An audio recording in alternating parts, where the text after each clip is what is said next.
Assalamualaikum warahmatullahi wabarakatuh. Saya Nurul Lailatul Mumtahana dari Prodi Ekonomi Syariah akan menjelaskan sedikit tentang kontribusi Ascaria dalam perbankan syariah di Indonesia. Jadi, menurut Ascaria, Bank Syariah adalah lembaga keuangan yang berfungsi untuk memperlancar mekanisme ekonomi di sektor real melalui aktivitas investasi ataupun jual beli, serta memberikan pelayanan jasa simpanan perbankan bagi seluruh nasabahnya. Dalam perbankan syariah juga terdapat layanan pembiayaan. Menurut Ascaria, akad yang digunakan oleh produk pembiayaan sebagian besar menggunakan akad mudharabah dan musyarakah. Lalu apa itu akad mudharabah dan akad musyarakah? Pertama kita akan membahas mengenai akad mudharabah.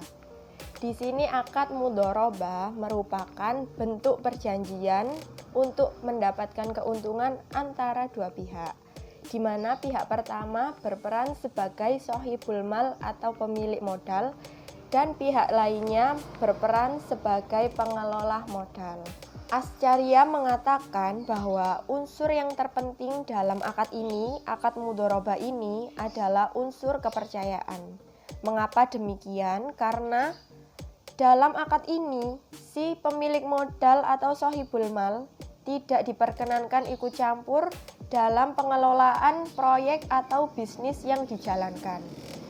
Jadi pengelolaan ini sepenuhnya sudah menjadi wewenang si pengelola atau sering disebut sebagai mudharib.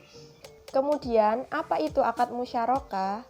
Akad musyarakah merupakan perjanjian kerjasama antara dua pihak di mana keduanya saling memberikan kontribusi berupa dana sehingga dapat menjalankan suatu usaha.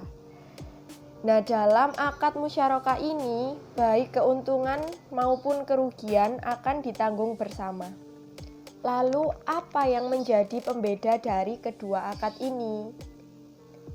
Pembeda yang pertama, untuk akad mudharabah, satu pihak itu sebagai shahibul mal dan satu pihak lain sebagai pengelola modal. Nah, untuk di musyarakah ini, kedua belah pihak bisa menjadi shahibul mal atau pemilik modal. Untuk pembeda kedua, dalam akad mudharabah, selama kerugian tidak disebabkan oleh pengelola modal, maka sepenuhnya kerugian akan ditanggung si pemilik modal. Sedangkan di musyarakah, kerugian akan ditanggung bersama. Kemudian untuk modal, jenis modal. Dalam akad mudharabah, jenis modal yang dapat diterima hanya berupa uang tunai saja. Sedangkan di akad musyarakah, modal dapat berupa uang ataupun harta benda yang dapat dinilai sebagai uang. Mungkin cukup sekian yang dapat saya sampaikan. Kurang lebihnya mohon maaf. Wassalamualaikum warahmatullahi wabarakatuh.